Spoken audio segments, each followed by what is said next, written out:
Alrighty, guys, so here we are again.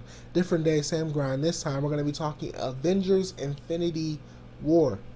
Now, this part two will be a little bit more negative, a little bit more critical of the film. So, if you don't want to hear any of the critiques I have, please exit out. Or if you do want to hear it, then feel free to stay. Let me know what you think in the comment section down below. I like to read and reply to every single comment. With that being said, everything is live and on the fly, straight from my mind right to you. Now, let's just jump right in. So, before I release this part two, I wanted to go rewatch Avengers Infinity War just to confirm that I wasn't crazy.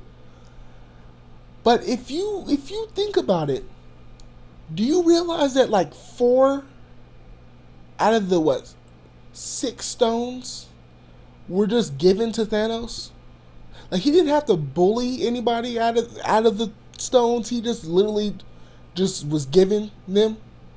If you think I'm crazy, let me go through this. Maybe I am wrong, but let me go through this. So you have the Tesseract. Literally was given to him because Loki wouldn't let Thor die. This is a recurring theme. This not wanting anybody to die, so you give up the stone. So he gives Loki the Tesseract. Loki gives Thanos the Tesseract right at the beginning of the film. Then you have Gamora. She gives up the Soul Stone because she doesn't want her sister to die. Doctor Strange gives up the what stone? The Time Stone, because he doesn't want Iron Man to die. All of these, I feel like I'm missing one. And then I guess this one was the most important one because it was the final stone. Freaking Scarlet Witch pretty much hands the stone to Thanos because she doesn't want to kill Vision. Throughout this film, none of the Avengers are willing to make any sacrifices. The Scarlet Witch and Vision one makes sense because, she loves him. But Doctor Strange, literally, you can't let Tony Stark die? That really bothered me. And that's right after, like in part 1 where I left off. That's right after the Titan scene where they almost beat him. They had Thanos beaten. And they couldn't get the glove. I talked about that. You guys go ahead and watch that if you want to hear more of my thoughts on that whole scene. But literally, you guys just kept giving him the stones. He didn't really take them by brute force. If you go back and watch the film, he does the same, I'm going to kill the one you love, or give me the stone.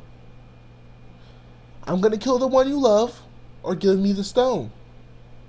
That was his key throughout the whole film. And if one Avenger, just one Guardian of the Galaxy, one Loki, whoever you want to blame it on, just says, no, I'm willing to let this guy die.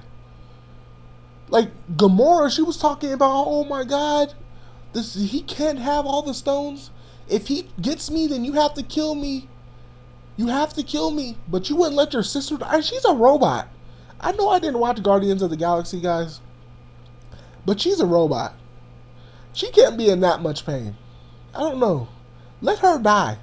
Seems like she could be rebuilt. You just upload her, whatever, her software into a new body. But right then and there, you let her die. And then what happens? He's going to keep getting people that you love to kill them?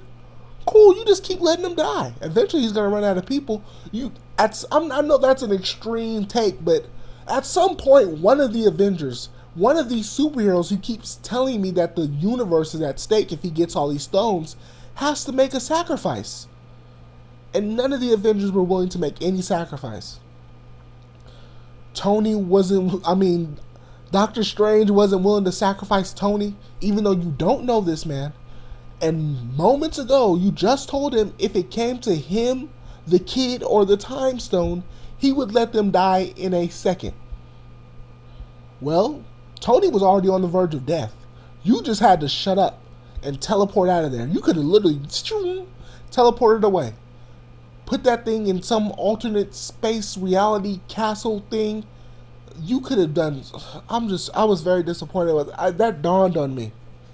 that he didn't really take any of the stones by brute force. And the reality gem, I guess that got handed to him as well. We just saw him with that. That's just very mind-boggling that they use that same concept over and over again. But on to the next topic. On to the next thing that kind of disappointed me. Let's talk about the heroes who were severe disappointments. You had Vision. I don't know. This dude is boosted with a what is that? The Soul Stone, I think. No, what is the Mind Stone? Whatever one Vision has in his little head. I can't remember. The names of the stones are eluding me. But he has the stone in his head. How come he's not more beast? Literally throughout this whole film, he is getting slapped around. From the jump. Right when he pops up, he gets stabbed. Okay, he gets stabbed. That's okay. You're stabbed now. I understand. But after that whole sequence, you just keep getting punked throughout the whole film. Like, what is the point of you even being a hero? Maybe because they don't care about Vision in this. Maybe they only brought Vision in here as a way to kind of have the stone have some relevance. Because he was not strong. He was not useful at all. He was literally beat up from the second he appeared on screen. His whole hero record was just getting beat up by these henchmen. Not even Thanos himself. He wasn't getting beat up by Thanos. He was getting beat up by the henchmen handily. While Scarlet Witch, Black Widow, and Black Panther's henchman, sidekick, whoever that girl is, were handling them. Like, Vision, you are useless. You are useless. That was crazy. I don't know all of Vision's powers in the comics, but he can't be that useless. He can't just, only thing he can do is phase, and if he can't phase, he's a loser. That's what it is. I don't know. I was very disappointed by that, and I realized that was just that was literally all he did was get beat up and talked about the stone. So he had no real importance to the story at all. Moving on. Let's talk about Hulk for a second here. And I'm sure in part 2 this is going to be addressed. Where was Hulk? Where was the Hulk at? Hulk does not seem like a character that would punk out. Because that's what it seems like. He seems like he was scared to come out and fight Thanos. And on the ship, going back, like I said, everything is live and on the fly. Going back to the ship at the very beginning. What was up? That was all it took to take down Hulk. It was a cool scene. Sure, you just bodied up the Hulk, but that's all it took to take down the Hulk. We've seen him take a lot of stuff. Missiles to the chest. And this was, keep in mind, this is Thanos with only one stone in his thing. And he didn't even use the stone. He was just punching them. So you're telling me Hulk can't take some punches from Thanos? But everybody else can? Thor can take punches from Thanos? Who else was fighting Thanos heads up? Iron Man, Doctor Strange, Spider-Man. All these people were taking hits from Thanos and getting back up. Hulk just got knocked out. And this leads into my second point, because this is the part of the reason I hate part 1s and part 2s. Any film that you film as a whole, or that you film and split it up, you're going to do something strange. Especially when you have this many characters. So next film, obviously Hulk is going to come out. They're not going to end this with Hulk not coming out. Everybody wants to see Hulk. They're building up to it. We're going to see Hulk. We're going to see more time of Thanos and Captain America. We're going to see more time with Tony Stark and Captain America. I mean Thanos. All these characters that didn't get a lot of time with him that are still alive are going to get more time with Thanos. But the thing is, you kind of ruined your story a little bit trying to keep some of these heroes out of play. Like Captain America barely got any screen time with him. Who else was alive? Thor barely got any screen time with him. Did I address that in part one? I don't think I did. Let me tell you something. So, like I said in the original, in part one, I said that then Thor's whole mission, Thor's whole goal throughout the film was give me my hammer, and I will kill Thanos. That's all. That was his whole mission. We talked about how much I love Thor after this film, but when Thanos shows up, he's nowhere to be found until the fight is over, till he has the stone. That is not that. Once again, that's the type of stuff where you're delaying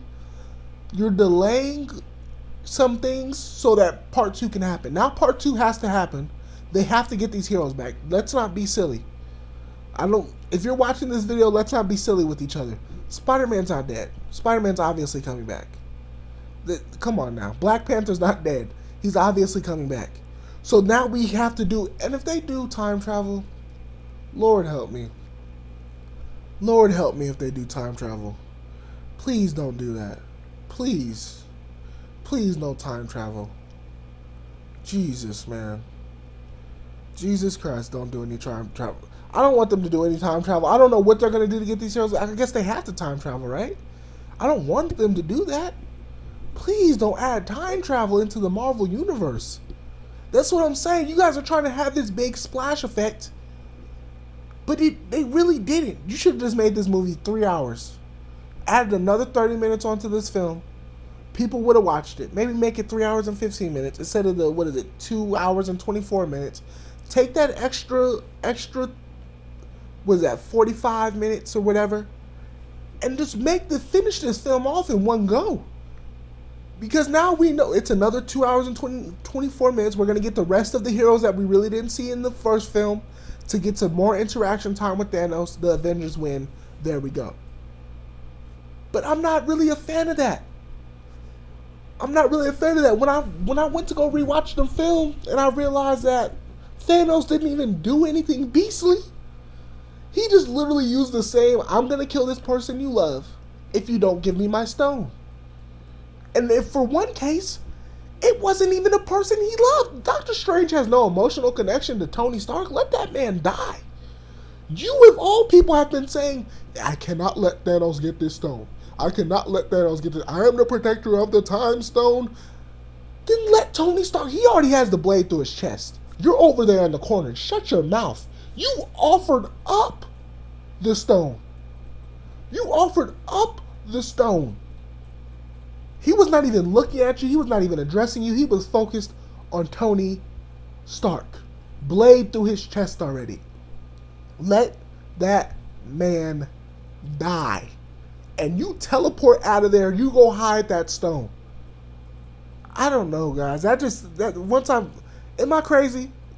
Am I crazy for saying that you can't just have Thanos get the stones all the same way? We didn't even get to see him bully the reality stone out of the collector. Maybe that reality, I don't know. Maybe that was a glimpse of it. Maybe the collector gave it up real easy. I don't know. But literally it was, if you don't give me the stone, I'm going to sacrifice you. That's what he pretty much got every stone from. Because the Avengers weren't willing to make any sacrifices at all. I don't know. That just bothered me a lot. Vision being a loser throughout the whole film. He doesn't even look like a superhero at all. He didn't even look like he should be. Wasn't he supposed to be like powerful? I guess no. They haven't really presented him as powerful in any of these films. He kept getting done up by Scarlet Witch. But hold on for a second. Am I going crazy? What? Is Scarlet Witch not capable of doing anything to Thanos? I don't know. Can she not just